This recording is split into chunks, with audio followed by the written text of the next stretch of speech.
नमस्कार, अंधेर नगरी समाचार में आपका स्वागत है। और आज हम अंधेर नगरी से भोपाल नगरी में कुछ रहे हैं और भोपाल नगरी में बैठे हैं। और आज हम विषय जो है आज पूरे देश में चल रहा है, आज ग्राम पंचायत से लेके तो आज सुप्रीम कोर्ट तक वो विषय पहुंच गया है और वो है जाति का जहर। और इसी विषय को लेकर आज हम यहाँ पर भोपाल नगरी में बात करेंगे। और हमारे साथ में है डॉक्टर अभिषेक यादव जी। स्वागत है आपका सर। और डॉक्टर अभिषेक जी से हम इस विषय में बात करेंगे कि इनके साथ में माखनलाल विश्वविद्यालय, जो कि पत्रकारिता का एक बहुत बड़ा विश्वविद्यालय है और उसमें हमेशा जातिगत भेदभाव को लेकर जो है घटनाएं सामने आती रही है। और इनके साथ में भी वही घटनाएं जो घटी है, इनको गेस्ट फैकल्टी के तौर पर इंटरव्यू दिया था, ये एलिजिबल है, योग्यता है, अपनी योग्यता रखते हैं और उसके बावजूद भी इनको जो है वहां पर गेस्ट फैकल्टी अतिथि विद्वान के रूप में चयनित नहीं किया गया है। लेकिन क्या कारण रहा है? अभिषेक यादव जी, अभी सोशल मीडिया पर माखनलाल पत्रकारिता विश्वविद्यालय के कुलपति जी का एक वीडियो वायरल हो रहा है जिसमें वो भारत के लोगों को आलसी बता रहे हैं। इस पे आपका क्या कहना है? मैं बड़ी जिम्मेदारी से ये कहने का साहस जुटाना चाहता हूं आपके बीच में, भारत जैसे अकर्मण्य, आलसी, काम को कल पर और दूसरों पर टालने में सिद्धस्त समाज। अभिषेक यादव जी, अभी सोशल मीडिया पर माखनलाल पत्रकारिता विश्वविद्यालय के कुलपति जी का एक वीडियो वायरल हो रहा है जिसमें वो भारत के लोगों को आलसी बता रहे हैं। इस पे आपका क्या कहना है? यह जो माननीय कुलपति श्री विजय मनोहर तिवारी जी ने जो बयान दिया है वह बहुत ही निराशाजनक है। एक माखनलाल चतुर्वेदी विश्वविद्यालय के कुलगुरु जैसे पद पर होते हुए इस तरीके का बयान देना, इससे आप क्या मैसेज देना चाहते हैं? आपके विश्वविद्यालय में हजारों बच्चों पढ़ रहे हैं, उनका कहीं ना कहीं मनोबल तोड़ने का कार्य कर रहे हैं। अगर आज जिसमें सबसे ज्यादा युवा किसी देश में तो भारत में है, भारत देश विश्व गुरु बनने की दौड़ में है, तो आप एक तरफ कह रहे हैं कि यहाँ के लोग आलसी हैं और दूसरी तरफ आपके माननीय प्रधानमंत्री जी कह रहे हैं, तो इनमें से दोनों में सत्यता क्या है? ये आप तय करिए। और इस देश ने पूर्व में एक से एक महापुरुषों का यहाँ जन्म हुआ है, चाहे बाबा साहब डॉक्टर भीमराव अंबेडकर जी रहे हो, महात्मा गांधी जी रहे हो, सुभाष चंद्र बोस रहे हो, भगत सिंह रहे हो, आदि ऐसे महापुरुष रहे हैं जिन्होंने इस देश में क्रांति की है, देश को आजादी दिलाई है। और जो जिस संगठन के परिप्रेक्ष्य में बात कर रहे हैं उसके ज्यादा से ज्यादा 100 साल का इतिहास है, लेकिन हमें आजादी मिली तो 125 साल से ऊपर हो गया। अगर देश के लोग आलसी थे तो आजादी कैसे मिली?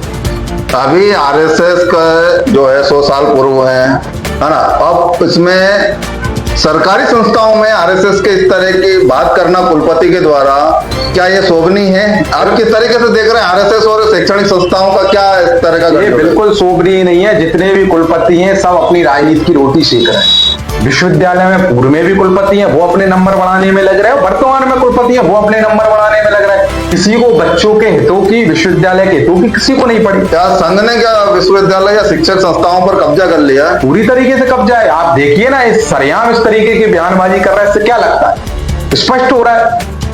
ये सब लोग, अगर कोई भी माखनलाल चतुर्वेदी विश्वविद्यालय में इतने कुलपति पूर्व में आए और ये वर्तमान में है, अगर इनने विश्वविद्यालय हित में एक भी चीज की हो तो बताएं। अगर कोई भी कुलपति और माननीय विजय मनोहर तिवारी जी विश्वविद्यालय के हित में होते तो आप मुझे बताओ, मध्य प्रदेश में सेट हजारों विषय में हो रहा है।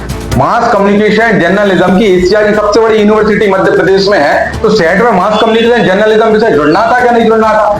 जो पीआरओ होता है, सहायक जनसंपर्क अधिकारी हो, जनसंपर्क अधिकारी, उसके लिए जो सिलेक्शन होना चाहिए उसके लिए अनिवार्यता बैचलर या मास्टर माखनलाल की डिग्री की होना चाहिए, आईआईएमसी की होना चाहिए। आपने वहीं से पढ़ाई की है, ठीक है। अभी उसी में जो है आप अतिथि विद्वान के लिए जो है आपने आवेदन किया है, उसमें आप अपनी एलिजिबिलिटी बताई है।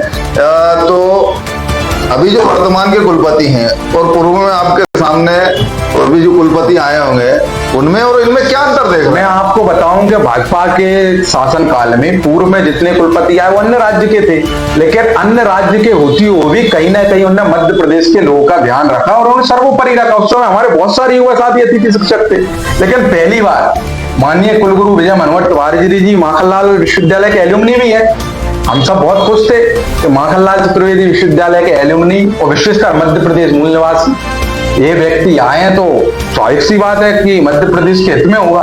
लेकिन इनने आके जितना मध्य प्रदेश के लोगों का नुकसान किया है, इतिहास में किसी विश्वविद्यालय के, माखनलाल के विश्वविद्यालय के किसी वीसी ने नहीं किया। इनको अन्य राज्य के लोग सर्वोपरि है, मध्य प्रदेश के लोगों को आप पता है कहाँ है? अतिथि शिक्षकों में आप देख लो, हर जगह आप देख लो। इससे स्पष्ट दिख रहा है कि इनकी मेंटलिटी क्या है, मानसिकता क्या है। और जो हाल ही में इन्होंने बयान दिया है इससे स्पष्ट जाहिर हो रही है इनकी मानसिकता क्या है। मैं जो इन पे आरोप लगा रहा हूँ 100% सत्य है, उसकी क्रेडिबिलिटी सोर्स ये खुद कर रहे हैं, बता रहे हैं। मतलब ऐसा है कि आप संघ में हो या आरएसएस से जुड़े हैं तो आप योग्य हैं, या आप कहीं भाजपा से कनेक्शन रख रहे हैं तो आप योग्य हैं, अन्यथा आपकी कोई योग्यता का कोई सवाल नहीं। आपका मतलब ये भाई बिल्कुल यही है हमारा कहना। अगर कुलपति जी, मैं कह रहा हूँ पूर्व में लंबे समय से बीजेपी का कार्यकाल है मध्य प्रदेश में, तो वर्तमान में अगर किसी कुलपति ने इनने हमेशा अपने नंबर बढ़ाने के लिए कार्य किया, हमेशा अपनी राजनीति की रोटी सेकने के लिए, किसी पूर्व के वीसी ने या वर्तमान वीसी ने एक पत्र का मुख्यमंत्री को लिखा हो कि साहब सेट में मास कम्युनिकेशन जर्नलिज्म जोड़ा जाए, स्टेट कॉलेजों में मास कम्युनिकेशन एंड जर्नलिज्म जोड़ा जाए, स्टेट यूनिवर्सिटी में एक अलग डिपार्टमेंट खोला जाए, कहाँ किया किसी वीसी ने। अगर एक कोई भी पूर्व वीसी या वर्तमान वीसी प्रयास करते बहुत आसानी से हो जाता, लेकिन किसी ने प्रयास नहीं किया इस पॉजिटिव वे में। मैं आपसे एक सवाल और पूछना चाहता हूं जो विशेष है बिल्कुल, और वो विशेष ये है कि आप इस चैनल के माध्यम से आज आप यहाँ पर हम इंटरव्यू कर रहे हैं, इसमें आप ये बताइए कि आप मोहन यादव जी को क्या कहना चाहेंगे, उनसे क्या अपेक्षा कर रहे हैं। मोहन यादव जी मध्य प्रदेश के मुख्यमंत्री होने के साथ साथ माखनलाल चतुर्वेदी विश्वविद्यालय के महापरिषद के अध्यक्ष भी हैं और माखनलाल चतुर्वेदी विश्वविद्यालय जनसंपर्क विभाग के अंतर्गत आता है, जनसंपर्क मंत्री भी हैं, तीन सीएम भी हैं, जनसंपर्क मंत्री भी है, महापरिषद के अध्यक्ष भी है। तो मेरी आपसे निवेदन है कि पहले तो आप मध्य प्रदेश का जो सेट होता है उसमें मास कम्युनिकेशन जर्नलिज्म पे विषय जोड़े, जो जनसंपर्क अधिकारी की भर्ती होती है उसमें माखनलाल चतुर्वेदी विश्वविद्यालय की बैचलर्स और मास्टर डिग्रीज को अनिवार्यता करें, मध्य प्रदेश के स्टेट कॉलेजों में मास कम्युनिकेशन जर्नलिज्म विषय जोड़े, स्टेट यूनिवर्सिटी जितनी है उसमें एक नया विभाग खोला जाए मास कम्युनिकेशन जर्नलिज्म का, जिससे मध्य प्रदेश के लोगों को माखनलाल चतुर्वेदी विश्वविद्यालय पूर्व छात्रों को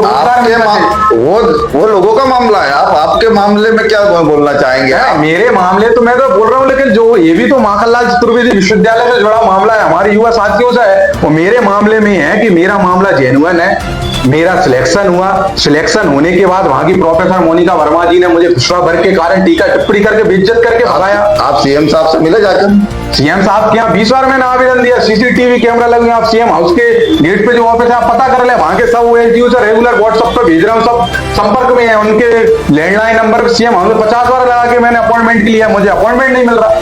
मैंने अनुराग जैन जी को लिए लेटर लिखे, मैंने जनसंपर्क से सक्सेना जी को लिखे, इससे पहले खाड़े साहब को उनके लिए लिखे, मैंने ह्यूमन राइट्स के लिए लिखी है, state human rights, central human right, state OBC, central OBC, UGC के मैंने लिए लिखे, एसआरटी मिनिस्टर के लिए लिखे, हर जगह मैंने पत्र लिखे हैं। 5 तारीख से मैं पर डे कुछ ना कुछ इसी मामले को लेके कहीं आना जाना मिलना लिखा पड़ी यही चल रहा है। लेकिन न्याय मामले को लेकर कहीं आप भविष्य में अपना राजनीतिक एजेंडा तो नहीं देख रहे? इसमें राजनीतिक एजेंडा तो कैसे नहीं है, इसमें तो हम हमारे साथ साथ एससी एसटी ओबीसी और पूर्व छात्रों के हितों की बात कर रहे हैं, वर्तमान छात्र हित की बात कर रहे हैं।